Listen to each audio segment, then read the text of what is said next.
Everyone. तो students, हमने last lecture में शूट से स्टार्ट किया था। हमने शूट को थोड़ा ब्रीफ में देखा था, शूट क्या होती है, और हमने उसकी मॉडिफिकेशंस देखी थी। और लास्ट टाइम हमने अंडरग्राउंड मॉडिफिकेशंस जो है डिस्कस की थी शूट की, राइट। तो अंडरग्राउंड मॉडिफिकेशंस क्या था, थोड़ा सा रिकैप करते जल्दी जल्दी। देखो, अंडरग्राउंड मॉडिफिकेशंस है स्टेम की, कि मतलब स्टेम जो है वो कंप्लीटली अंडरग्राउंड है ना, अंडरग्राउंड है। हमने देखा पोटैटो का केस देखा था, उसमें राइजोम देखे, कॉर्न देखा, ट्यूबर देखा, ठीक है। वो इस सब मॉडिफिकेशन हमने डिस्कस की थी लास्ट लेक्चर में। तो आज हम नेक्स्ट मॉडिफिकेशन स्टडी करेंगे शूट की, that is the sub aerial modification. Sub aerial modification देखेंगे। देखो थोड़ा ब्रीफ में पहले की सब एरियल मॉडिफिकेशन का क्या मतलब है। देखो, सब एरियल मतलब कि उसका कुछ पार्ट जो है एरियल होगा और कुछ जो होता है वो अंडरग्राउंड होता है, ठीक है। फिर से सुनो क्या बोला मैंने, कि ये जो स्टेम है इनमें क्या होता है कि उसका थोड़ा सा पार्ट जो है वो अंडरग्राउंड रहेगा, सॉइल के अंदर रहेगा, और कुछ पार्ट, बाकी रेस्ट जो पार्ट होता है वो एरियल रहता है। तो उसको हम बोलते हैं sub aerial modifications of the stem. और ये भी हमारे पास जो है चार तरह की होती हैं। कौन कौन सी? First one is the runner, फिर हमारे पास इसमें होती है स्टोलन, उसके बाद फिर एक सक्कर होती है हमारे पास, and last one is the offset, ठीक है। Runner, stolon, sucker and offset, ये चार तरह की मॉडिफिकेशंस है किसकी?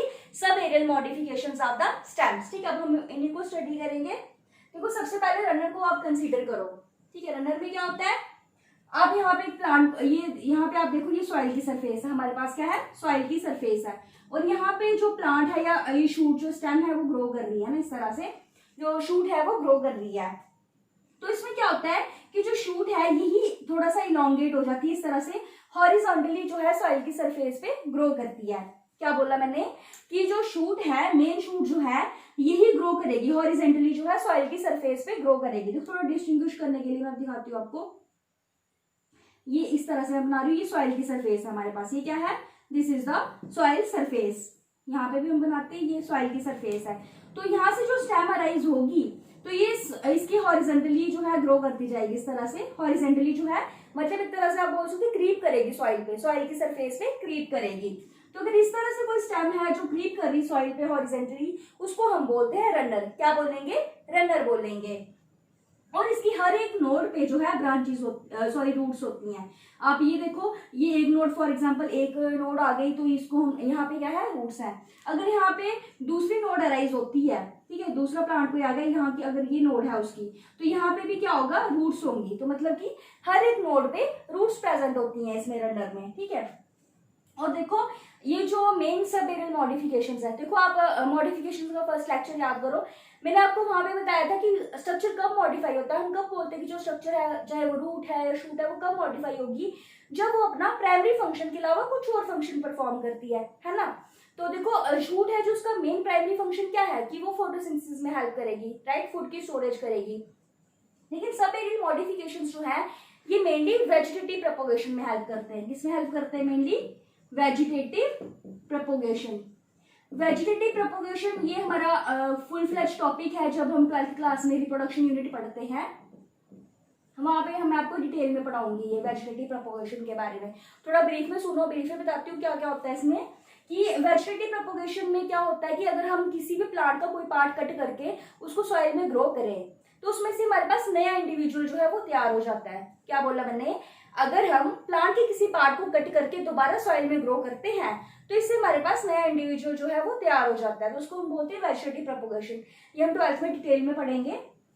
तो देखो, आप फॉर एग्जांपल कंसीडर करो, अगर ये एक नोड है, ये दूसरी नोड है ना, दो नोड है, तो इनके बीच में ये जो इतना सा ब्रांच है ये, तो इसको हम इंटरनोड बोल सकते हैं ना, इंटरनोड बोल सकते हैं।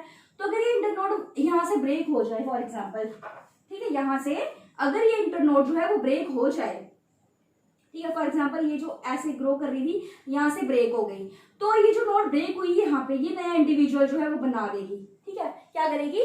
नया प्लांट जो है वो डेवलप कर देती है। तो इस तरह से वेजिटेटिव प्रोपोगेशन में मॉडिफिकेशन हेल्प करती है, ठीक है। तो ये देखा हमने रनर का केस, किसमें क्या होता है, जो मेन स्टेम है या मेन शूट है वो हॉरिजॉन्टली सॉइल की सरफेस पे जो है वो क्रीप करती है। और ये जो रनर है ये मेनली देखा जाता है किसमें? ऑक्सैलिस का प्लांट ले लो आप, ठीक है, ऑक्सैलिस में, या फिर हम जो घरों में लॉन, अपने लॉन में ग्रास लगाते हैं, तो this is also a runner, ठीक है। ऑक्सैलिस या लॉन ग्रास, ये क्या है, these are the runners. Okay, अब नेक्स्ट है हमारी इसकी मॉडिफिकेशन स्टोलन। अब स्टोलन को समझे हम थोड़ा। स्टोलन क्या होता है, देखो स्टोलन जो है ये भी जो शूट है, मेन जो शूट है उसमें से ही अराइज होता है, लेकिन क्या होता है कि जो स्टेम की लोअर ब्रांच है, स्टेम की जो लोअर ब्रांच है वही आगे जाके ग्रो कर जाती है। मतलब आप बोल सकते हो कि उसमें से ही कोई एक ब्रांच जो है निकल जाती है। फिर से सुनो कि इसमें क्या होगा कि जो स्टेम की लोअर ब्रांच है, स्टेम की जो लोअर ब्रांच है उसमें से ही एक लेटरल रूट अराइज होगी। देखो एक ब्रांच अराइज होगी एक्स्ट्रा, हम उसको लेटरल बोल सकते हैं। फॉर एग्जाम्पल देखो यहाँ पे हमारे पास कोई एक मेन शूट है ना, ये मेन शूट है, ये सॉइल की सरफेस है, यहाँ पे इस तरह से इसकी ब्रांचेस होंगी ट्री की, है ना, यहाँ पे ब्रांचेस होंगी। तो इसमें से जो लोअर शूट होगी, ये फॉर एग्जांपल ये लोअर ब्रांच है, ये क्या है, this is the lower branch.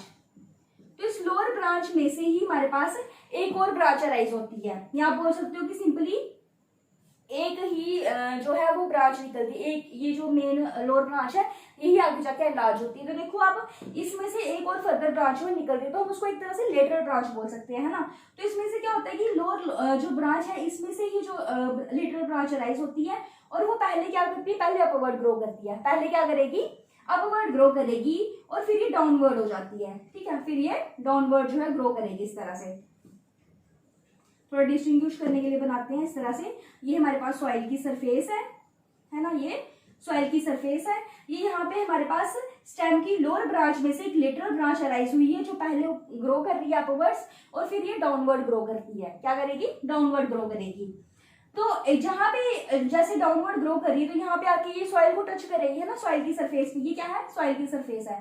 तो जहां पे आके ये सॉइल को टच करती है, यहाँ से हमारे पास जो एडवेंटिशियस रूट्स अराइज होती हैं। देखो रूट्स अराइज होंगे एडवेंटिशियस, क्यों, क्योंकि ये स्टेम ही है जो हमारे फर्दर जो रूट बना रही है ना, तो इसलिए हम इसको बोलेंगे एडवेंटिशियस रूट, राइट।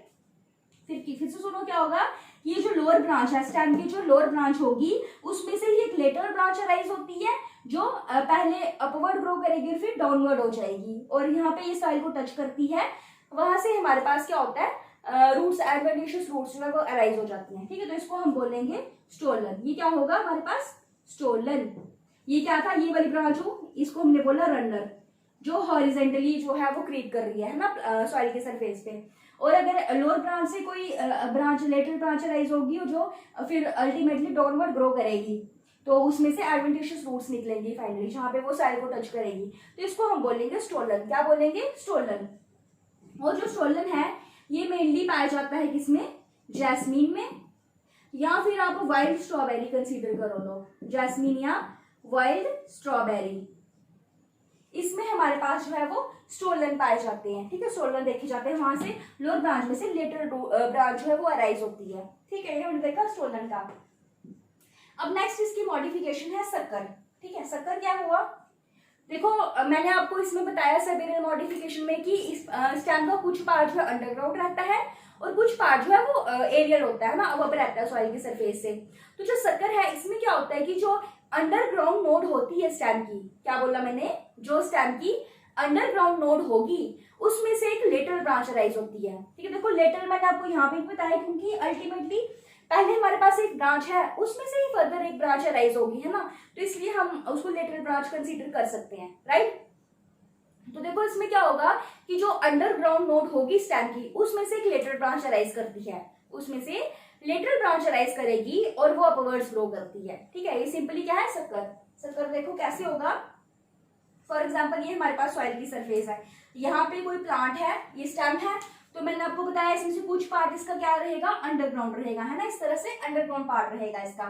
तो जो स्टेम का अंडरग्राउंड पार्ट है, तो फॉर एग्जांपल आप कंसीडर करो तो ये हमारे पास क्या बन गई, एक नोड बन गई, है ना, अंडरग्राउंड नोड बन गई, क्योंकि ये सॉइल की सरफेस से नीचे है, अंडरग्राउंड है ना, तो ये क्या हो गई, अंडरग्राउंड नोड। तो मैंने आपको क्या बताया कि अंडरग्राउंड नोड में से एक जो लेटरल ब्रांच है अराइज करेगी, तो इस तरह से ये लेटरल ब्रांच अराइज करी और ये अपवर्ड्स ग्रो करेगी इस तरह से, ठीक है। फिर से देखो क्या होगा, ये है हमारे पास सॉइल की सरफेस, है ना, ये सॉइल की सरफेस है, तो इसमें क्या होगा कि कुछ पार्ट इसमें अंडरग्राउंड होता है स्टेम का, ये अंडरग्राउंड स्टेम है, और इसको हम फॉर एग्जांपल अगर एक पार्ट कंसीडर कर लो तो ये हमारे पास क्या बन गई, एक नोड बन गई, है ना, अंडरग्राउंड नोड बन गई।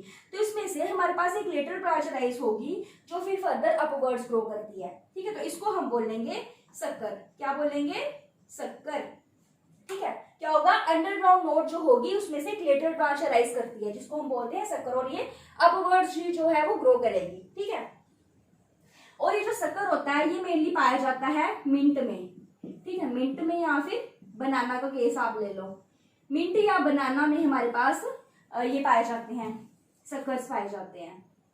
ठीक है, ये हमने पढ़ लिया सक्कर तक। अब इसकी लास्ट मॉडिफिकेशन है ऑफसेट। ठीक है, ऑफसेट ये लास्ट मॉडिफिकेशन है। इसमें क्या होता है, देखो इसमें जो स्टेम है वो स्टेम जो है वो डिस्क शेप बन जाती है। ठीक है, देखो फॉर एग्जांपल यहाँ पे ये सॉइल की सरफेस है। ठीक है, थोड़ा डिस्टिंग्विश करने के लिए ऐसे बनाती हूँ मैं, ये हमारे पास है सॉइल की सरफेस। ठीक है, सब एरियल मॉडिफिकेशन पढ़ रहे हैं तो क्या होगा, कुछ पार्ट इसका एरियल होगा और कुछ अंडरग्राउंड पार्ट होगा, है ना। तो ये जो ऑफसेट होती है ये सिंपली शॉर्ट ब्रांचेस होती हैं। क्या होती हैं, शॉर्ट ब्रांचेस होती हैं और वन इंटरनोड थिक होती हैं। क्या बोला मैंने, वन इंटरनोड थिक या लॉन्ग आप बोल सकते हो। वन इंटरनोड लॉन्ग मतलब कि आप देखो इंटरनोड क्या होती है, दो नोड्स के बीच की स्पेस, है ना। तो क्या बोला यहाँ पे, वन इंटरनोड लॉन्ग मतलब कि दो नोड्स ही होंगी। अल्टीमेटली जो ऑफसेट होता है वो दो नोड से मिलके बनता है। ठीक है, और ये जो one internode thick sorry long जो ब्रांच होती है, शॉर्ट ब्रांच होती है ये, और इसमें क्या होता है, जो स्टेम होती है वो डिस्क लाइक स्ट्रक्चर में जो है मॉडिफाई हो जाते हैं, डिस्क लाइक स्ट्रक्चर बनता है। ठीक है, देखो यहाँ पे आप फॉर एग्जांपल एक प्लांट कंसीडर करो, ये प्लांट है, यहाँ पे अंडरग्राउंड इसका कुछ पार्ट स्टेम का यहाँ पे होगा। यहाँ से क्या होगा, एक इस तरह से हमारे पास जो है फॉर एग्जांपल ये ऑफसेट रन कर रहा है। ठीक है, यहाँ पे ऑफसेट जो है वो रन कर रहा है। तो अब इस ऑफसेट में क्या होगा कि मैंने आपको बताया ये क्या है, वन इंटरनोड लॉन्ग है ना। मतलब इसकी लेंथ यहाँ पे अगर फॉर एग्जांपल ये एक नोड है तो दूसरी नोड यहाँ पे आएगी, है ना, दूसरी नोड यहाँ पे आएगी। तो जो इतना सा पार्ट होगा इसको हम क्या बोलेंगे, ऑफसेट बोलेंगे। क्या बोलेंगे, ऑफसेट बोलेंगे। और इसमें क्या होता है, जो स्टेम है वो डिस्क लाइक स्ट्रक्चर में जो है वो अरेंज हो जाती है। ठीक है, अब देखो आप यहाँ पे, यहाँ से ये स्टार्ट हो रहा है ना, फिर से देखो ये यहाँ पे जो है स्टेम का पार्ट है, कुछ अंडरग्राउंड पार्ट है, कुछ ऊपर वाला पार्ट है। इसमें से जो है एक ब्रांच राइज करेगी इस तरह से और एक इंटरनोड पे जाके खत्म हो जाएगी। ठीक है, इतना ही होता है ये। अगर फॉर एग्जांपल ये एक नोड है, ये दूसरी नोड, और उसके बीच की डिस्टेंस क्या होगी, इंटरनोड, तो ये इंटरनोड में ही प्रेजेंट होता है। ठीक है, अब देखो यहाँ से ये ब्रांच स्टार्ट हुई, फॉर एग्जाम्पल यहाँ से ये ब्रांच स्टार्ट हो रही है, तो इसका अपेक्स हुआ ना, तो इसके अपेक्स पे क्या होता है, कुछ लीव्स क्लस्टर के फॉर्म में अरेंज हो जाते हैं। ठीक है, क्लस्टर की फॉर्म में कुछ लीव्स जो है वो अरेंज हो जाते हैं। ठीक है, इस तरह से क्लस्टर की फॉर्म में कुछ लीव्स अरेंज हो जाते हैं। तो आप देखो जब जो अंडरग्राउंड पार्ट है इसमें लीव्स को होल्ड करना है तो इसका स्ट्रक्चर चाहिए ना समवट ऐसे डिस्क लाइक हो, इस तरह से इसको होल्ड करने के लिए, है ना। लाइकवाइज यहाँ पे भी, अपेक्स पे भी, यहाँ पे भी क्या होंगे, इस तरह से कुछ लीव्स अरेंज होंगे। तो यहाँ पे जो स्टेम है वो डिस्क शेप बन जाएगी और यहाँ पे रूट्स प्रेजेंट होती हैं इसके। ठीक है, क्या क्या होगा, रूट्स इसके अपेक्स पे, ऊपर वाली साइड यहाँ पे लीव्स प्रेजेंट होते हैं और नीचे वाली साइड क्या होंगे, रूट्स होंगे। फिर से सुनो क्या होगा, मैं आपको फिर से दिखाती हूँ। ये फॉर एग्जांपल हमारे पास सॉइल की सरफेस है ना, ये सॉइल की सरफेस है और यहाँ पे कोई प्लांट है जिसमें से ऑफसेट अराइज होना है। तो ये कितना होता है, वन इंटरनोड लॉन्ग होता है। तो ये एक नोड, ये दूसरी नोड, ये दो नोड्स हमारे पास आ गई हैं और यहाँ से जो है इंटरनोड में से ये जो ऑफसेट है ये राइज होगा इस तरह से। यहाँ पे आके जो इंटरनोड को कवर करके ये जो ऑफसेट है ये कंप्लीट होगा और ये यहाँ पे आके कंप्लीट होगा। तो यहाँ से हमारे पास कुछ उसकी अपर साइड लीव्स अरेंज होते हैं क्लस्टर की फॉर्म में। ठीक है, इस तरह से यहाँ पे लीव्स अराइज होंगे और इसके लोअर साइड में क्या होती हैं, रूट्स होती हैं जिनको हम एडवेंटिशियस रूट्स बोल सकते हैं। लोअर साइड पे क्या होंगे, लीव्स होंगे। यहाँ पे ये सॉइल की सरफेस आ गई, यहाँ पे स्टेम इसकी डिस्क शेप्ड मॉडिफाइड हो गई क्योंकि उसको लीव्स को होल्ड करके रखना है ना, इस तरह से लीव्स होल्ड करने हैं। और यहाँ से जो है अराइज होगी, ऑफसेट अराइज होगी और यहाँ पे आके फिर से स्टेम जो है वो डिस्क शेप हो जाएगी और इसकी अपर साइड पे यहाँ पे हमारे पास लीव्स आ जाएंगे, यहाँ पे लीव्स आएंगे और लोअर साइड में रूट्स अराइज हो जाएंगे इस तरह से। ये क्या हो गई, रूट्स, और ये क्या हो गए, लीव्स। ठीक है, तो ये जो फाइनली हमारे पास इस तरह से ऑफसेट बनता है। ठीक है, और देखो ये जो ऑफसेट होता है ये मेनली जो हमारे पास वाटर फ्लोटिंग प्लांट्स होते हैं, वाटर फ्लोटिंग हाइड्रोफाइट्स, उनमें पाया जाता है। ठीक है, तो ऑफसेट में मेनली आप देख लो वाटर हायासिंथ को कंसीडर कर लो, वाटर हायासिंथ या फिर पिस्टिया को ले लो आप। वाटर हाइसिंथ या पिस्टिया, इनमें क्या होता है ऑफसेट होती है कि जब वन इंटरनोड लॉन्ग एक लेटरल ब्रांच राइज होती है जिसकी अपर साइड हमारे पास लीव्स होती है और लोअर वाली साइड उसमें रूट्स प्रेजेंट होती है, एडवेंटिशियस रूट्स। ठीक है, तो ये होल समय हमने देखा sub aerial modifications of the stem. हमने देखा कि किस तरह से कुछ पार्ट उसका एरियल पार्ट है, कुछ अंडरग्राउंड पार्ट जो है वो मॉडिफाई होता है। ठीक है, और मेनली किसमें हेल्प करते हैं ये वेजिटेटिव प्रोपोगेशन में। ठीक है, और देखो ये जो सब एरियल मॉडिफिकेशंस होती हैं ये प्राइमरली वीक प्लांट्स में पाई जाती हैं, जिनकी स्टेम होती है वो वीक होती है, शॉर्ट होती है। ठीक है, उनमें जो सब एरियल मॉडिफिकेशंस पाई जाती हैं। ठीक है, so this is all about the today's topic. कल हम मूव करेंगे इसके लास्ट मॉडिफिकेशंस पे, एरियल मॉडिफिकेशंस हम डिस्कस करेंगे। Okay, thank you.